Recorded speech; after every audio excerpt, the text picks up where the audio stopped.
మనకి ఇటువైపు సౌత్‌లో బానే ఉంది గానీ, ఒక్కసారి గనక నార్త్‌లో ఏది జమ్మూ కాశ్మీర్ గానీ, హిమాచల్ ప్రదేశ్ గానీ, అటువైపు ఉత్తరాఖండ్ గానీ, ఇటువైపు చూసారంటే అక్కడ అసలు వర్షపాతం ఎంత నమోదవుతుంది అనేది సో, అది అర్థం కాని పరిస్థితి. ఎందుకంటే అక్కడెక్కడో కొండల మీద పడతా ఉంటే అవి ఒకేసారి వచ్చేసి ఫ్లడ్స్ రూపంలో మరి అవి ఫ్లడ్స్ రూపంలో రావడం జరుగుతుంది. సో, మొన్న కూడా ఆల్రెడీ చూసాం కదా! కాశ్మీర్‌లో ఎటువంటి ఇన్సిడెంట్ జరిగింది అనేది. సో, క్లౌడ్ బస్ట్ అయిపోయి.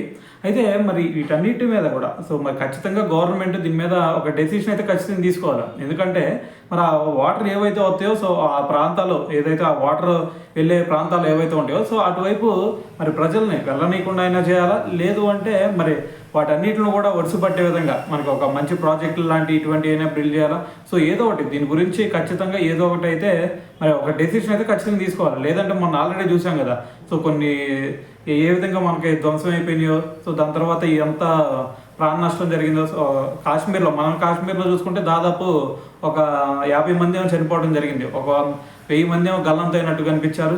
సో, మరి ఇటువంటి ఇన్సిడెంట్‌లు సో, కాబట్టి దీని మీద ఖచ్చితంగా ఒక నిఘా ఉంచాల్సిన అవసరం అయితే ఉందని చెప్పాలి.